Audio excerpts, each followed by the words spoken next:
sahabat sehat semua di rumah, gimana kabarnya hari ini?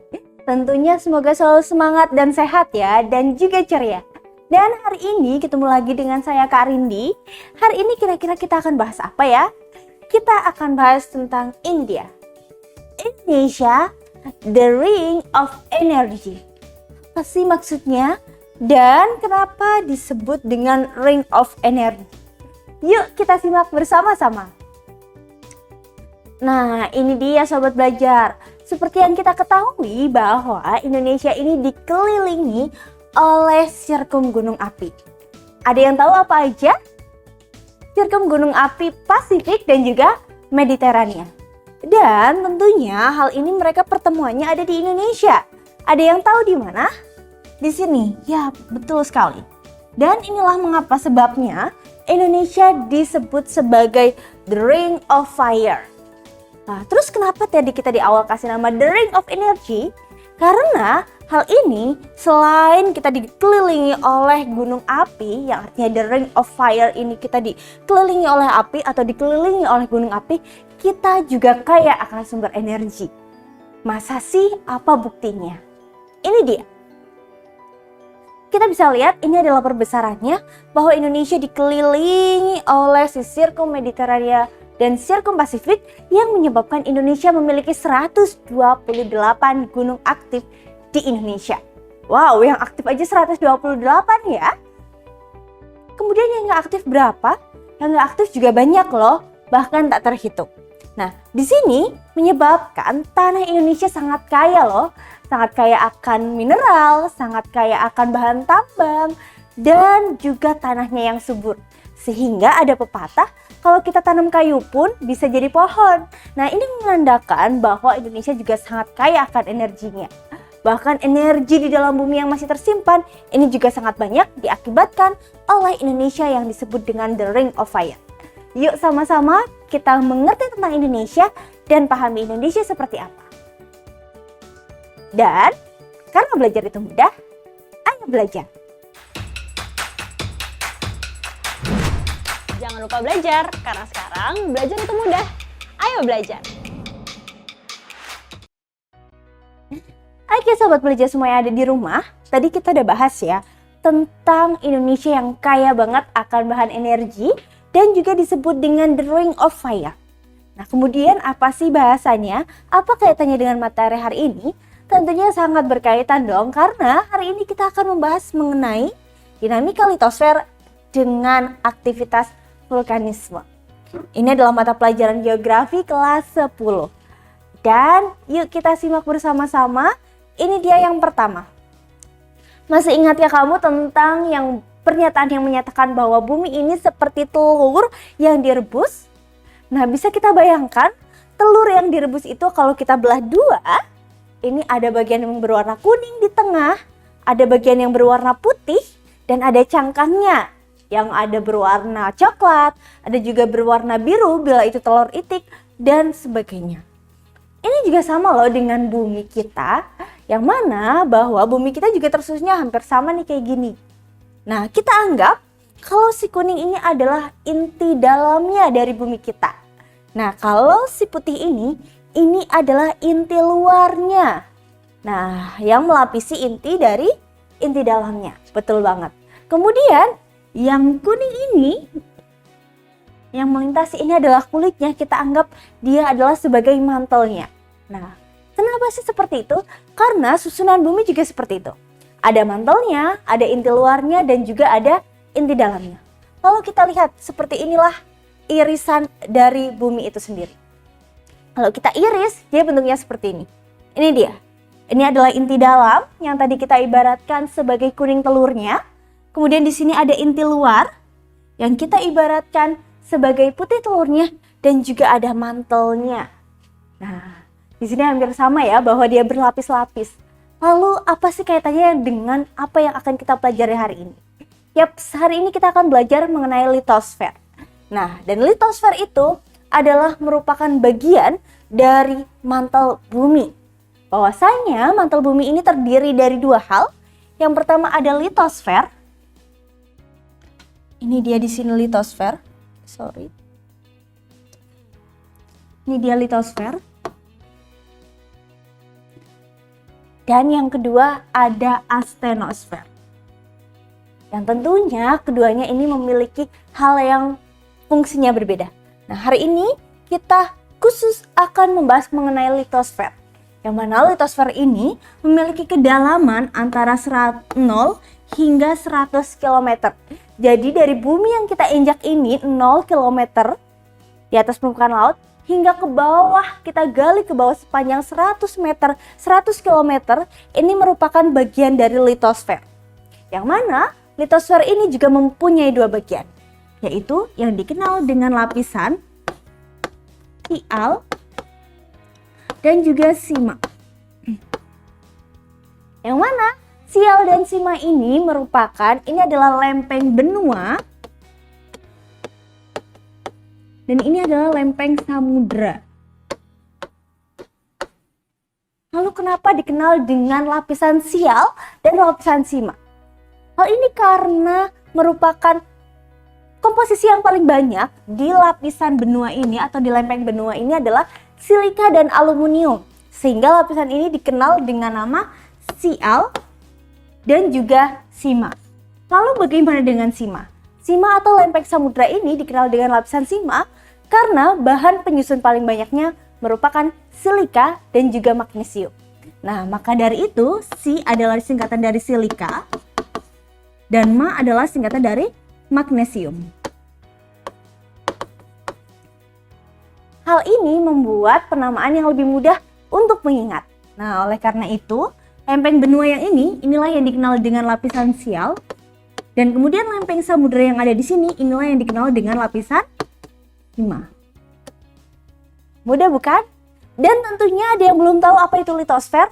Nah, kalau kita ambil kesimpulannya, si litosfer ini adalah lapisan terluar dari permukaan bumi yang bersifat padat tentunya.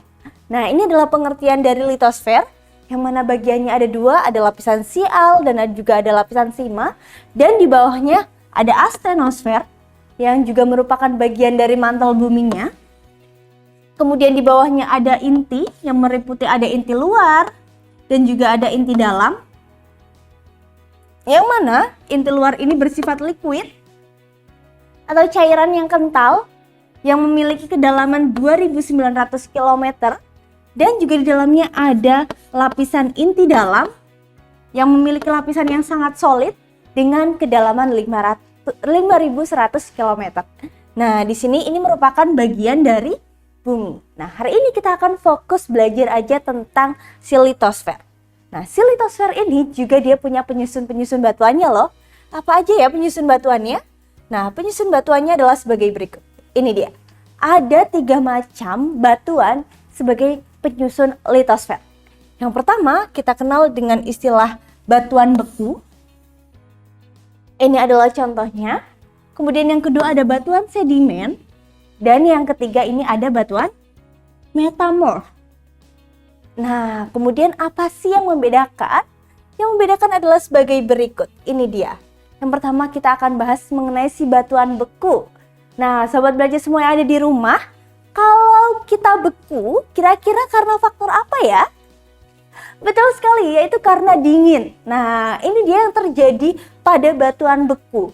Dia membeku karena adanya faktor pendinginan. Oleh karena itu, di pengertiannya, batuan beku atau dikenal dengan istilah igneous rock, ini merupakan jenis batuan yang terbentuk dari magma yang mendingin dan mengeras. Perlu digarisbawahi bahwa dia dari faktor pendinginan. Ini dia. Yang mendingin. Dengan atau tanpa proses kristalisasi, baik di bawah sebagai batuan intrusif maupun di atas sebagai batuan ekstrusif. Apa sih maksudnya gitu ya? Nah, ternyata sobat belajar semua yang ada di rumah, mengenai si batuan beku ini, dia adalah batuan yang terbentuk karena proses pendinginan. Lalu karena adanya proses pendinginan ini, kemudian dia akan mengeras. Dan ketika dia mengeras, apabila dia mengeras dalam waktu yang lama, dia akan mengalami yang namanya proses kristalisasi. Namun apabila dia mengeras dengan cepat, biasanya nggak terbentuk yang namanya kristalisasi. Dan apabila si batuan beku ini terciptanya di dalam bumi, tidak sampai permukaan, inilah yang disebut dengan batuan intrusif.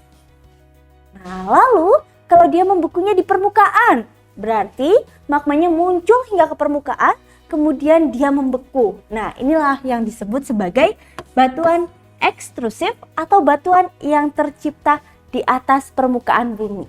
Nah, gitu ya sobat belajar. Lalu contohnya dari batuan beku ini ada apa aja? Ini dia, ada obsidian, ada granit, ada basalt, andesit, dan juga apung. Seperti apa sih gambarannya? Ini dia contoh gambarannya. Nah, contoh dari gambar batuan beku. Yang pertama di sini ada granit, seperti ini. Kemudian ada riolit, diorit, andesit, ada gabbro, ada basalt, dan juga ada dunit. Ini adalah salah satu contoh dari batuan beku. Lalu yang kedua kita akan membahas mengenai batuan sedimen. Nah, namanya juga sedimen ya. Sedimen berasal dari kata sedimentasi, yaitu adalah berarti pengendapan. Artinya, batuan ini tercipta akibat adanya proses pengendapan. Jadi berbeda ya dengan batuan beku yang tadi. Kalau batuan beku karena pendinginan, nah kalau si sedimentasi ini karena faktor pengendapan. Kalau kita baca di sini pengertiannya bersama-sama bahwa batuan sedimen merupakan batuan yang terbentuk oleh endapan ataupun kumpulan sedimen atau zat padat yang terpisah dari cairan dan mengendap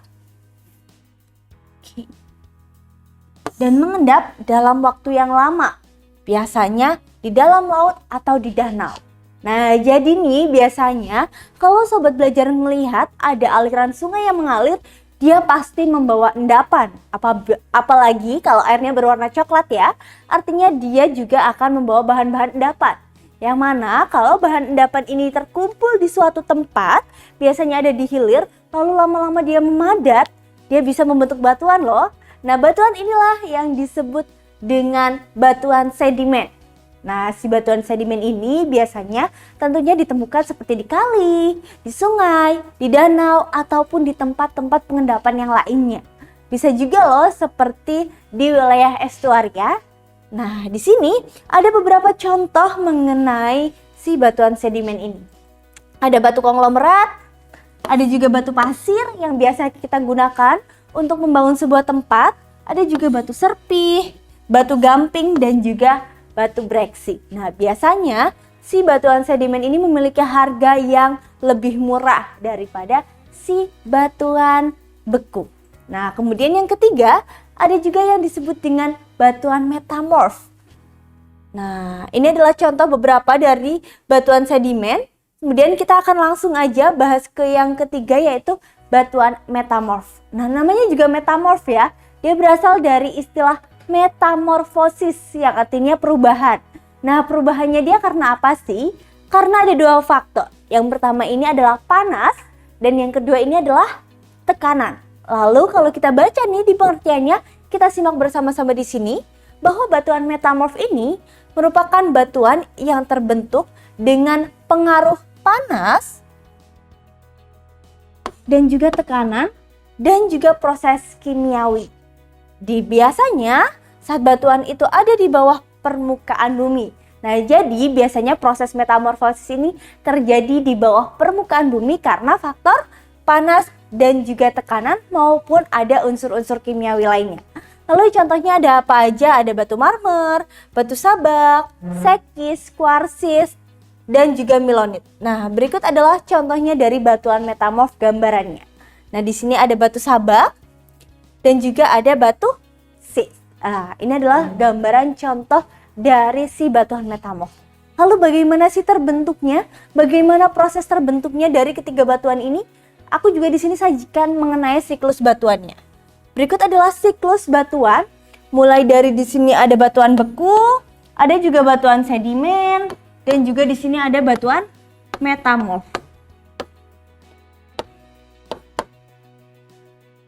Prosesnya seperti apa? Nah, ini dia. Berawal dari magma yang kemudian mengalami pendinginan, kemudian dia akan mengkristal maupun tidak, dia akan menjadi yang namanya batuan beku. Kemudian apa batuan beku ini melapuk, entah itu karena angin, karena air, dan sebagainya. Ini disebut dengan proses pelapukan yang akan menjadi bahan-bahan sedimen atau disebut juga dengan kikisannya atau bahan-bahan yang telah terkikis. Nah, ketika sedimen ini terkompaksi atau memapat, terkompaksi ini memapat, memadat menjadi satu, dia akan menjadi yang disebut dengan istilah batuan sedimen. Nah, ketika si batuan sedimen ini mengalami panas, kemudian ada juga tekanannya, dia akan menjadi yang namanya batuan metamorf. Nah, walaupun batuan sedimen bisa menjadi metamorf, tapi ternyata batuan beku ini juga bisa loh langsung menjadi batuan metamorf. Caranya gimana? Apabila si batuan beku ini mengalami panas dan juga tekanan, sehingga komposisinya berubah, bentuknya berubah, warnanya berubah, dia akan menjadi batuan metamorf.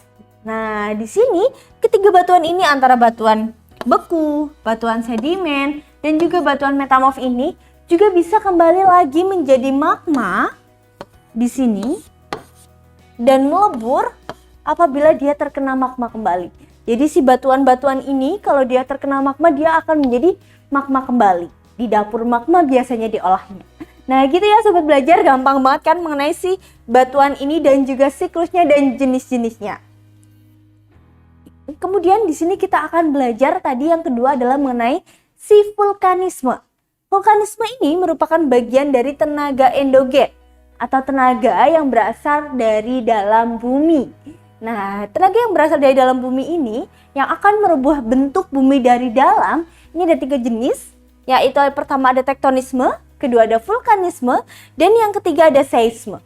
Lalu proses terbentuknya si vulkanisme ini seperti apa? Ini dia. Vulkanisme adalah proses keluarnya si dapur magma ini. Si magma ini dari dapurnya, dia akan keluar memancarkan. Baik itu hanya ada di dalam permukaan bumi yang disebut dengan istilah intrusif maupun hingga keluar permukaan bumi yang namanya itu ekstrusif. Nah, akibat dari vulkanisme ini tentunya sangat banyak ya. Dan ini pasti terjadi di Indonesia. Karena salah satu gunung yang paling aktif di dunia itu ada di Indonesia, yaitu adalah Gunung Merapi yang ada di Yogyakarta. Makanya di Indonesia sering ya terjadi yang namanya gejala-gejala vulkanisme karena Indonesia memiliki banyak gunung api. Nah, kemudian di sini, di mana aja sih di Indonesia tersebarnya si gunung api ini? Gunung api ini tersebar di hampir seluruh wilayah Indonesia. Mulai dari Sumatera, kemudian di Jawa, Nusa Tenggara, Bali, hingga ke Papua, Sulawesi, Halmahera, dan sekelilingnya itu seluruhnya ada gunung api. Kecuali di satu tempat, yaitu di Pulau Kalimantan. Yang mana Pulau Kalimantan ini khas sekali karena dia tidak memiliki gunung api, tapi dia memiliki gunung purba yang telah mati. Nah, sehingga di wilayah Kalimantan ini tidak akan pernah terjadi yang namanya gempa. Yap, betul sekali. Dan selanjutnya, di dunia ini ada berbagai macam loh tipe-tipe letusan. Ada mulai dari berdasarkan tipe lavanya, tekanan gasnya, dan juga kedalaman magmanya. Yang pertama akan kita lihat dari tipe Hawaii. Kenapa disebut dengan tipe Hawaii? Karena tipe ini biasanya terjadi di wilayah Hawaii, yang mana dengan kriteria lavanya yang encer, tekanan gasnya yang rendah, dan juga kedalaman magmanya yang sangat dalam, sehingga tipe ini letusannya disebut sebagai tipe magma atau tipe Hawaii. Kemudian yang kedua itu adalah tipe Stromboli, yang mana di sini lavanya bersifat cair encer, kemudian dia memiliki tekanan gas yang sedang dan kedalaman magma yang dangkal. Kemudian juga ada tipe yang lavanya cair kental. Ini ada tipe vulkano lemah yang biasanya tekanan gasnya itu sedang hingga tinggi dan juga kedalaman magmanya ini dangkal hingga dalam. Kemudian juga ada yang tipe lavanya kental. Ini ada tipe Merapi, Mount Vincent, dan juga tipe Pele yang dibedakan berdasarkan tekanan gasnya dan juga kedalaman magmanya. Lalu salah satu letusan yang sangat luar biasa ini adalah tipe dari Perret dan juga dari Vesuvius dan juga Krakatau di tahun 1883 yang terjadi di Indonesia. Ini merupakan salah satu tipe letusan yang paling hebat di dunia karena berhasil hingga mengubah iklim dunia. Nah, kemudian tentunya adanya gunung api ini juga membuat bahaya ya, memberikan dampak-dampak yang berbahaya kepada manusia maupun alam di sekitarnya. Apa aja sih bahaya adanya gunung api? Yang pertama tentunya ada letusan gunung berapi atau erupsinya. Yang kedua ada bahaya laharnya, baik itu lahar panasnya maupun lahan dinginnya.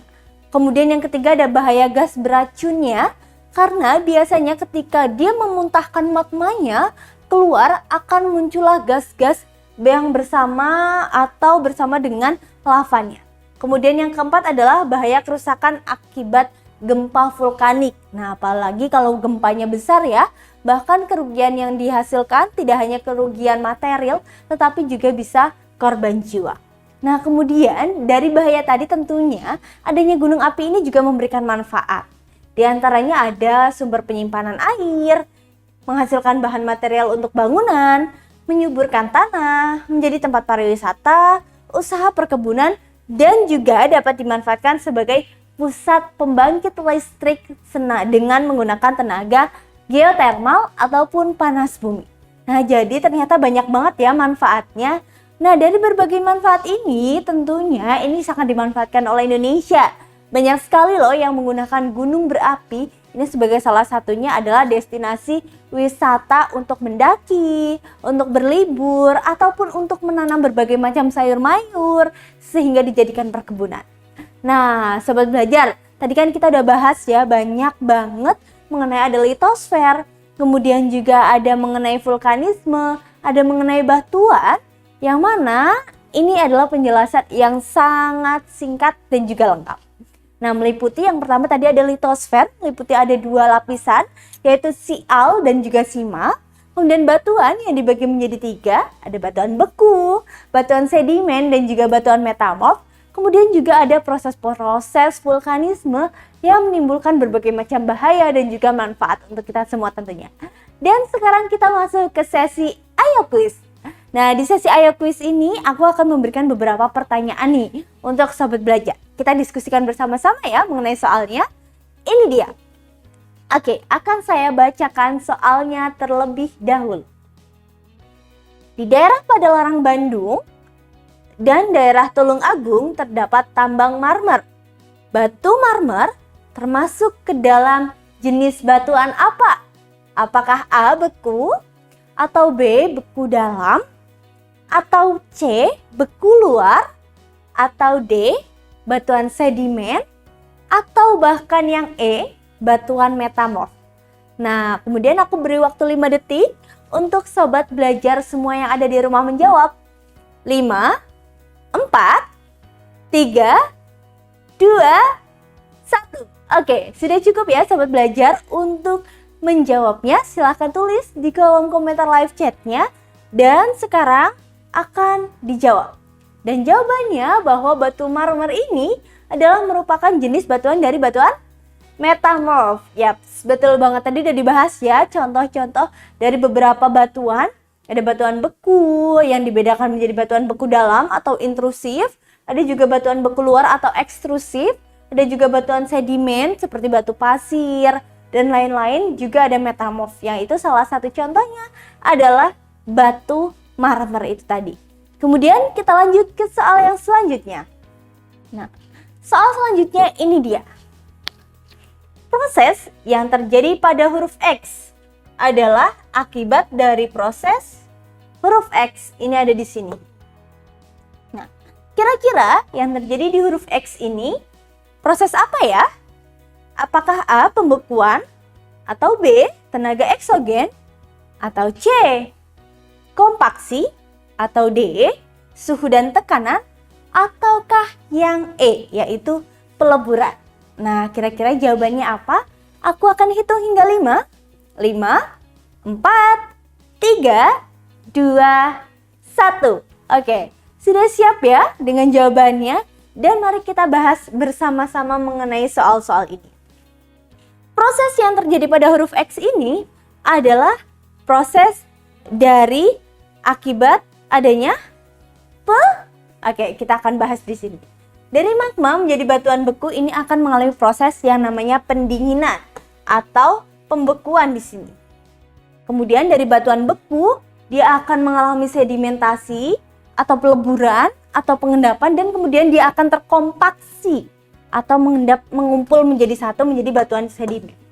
Dan apabila batuan sedimen ini dia akan mengalami panas, tekanan yang sangat luar biasa, dia bisa menjadi batuan metamorf.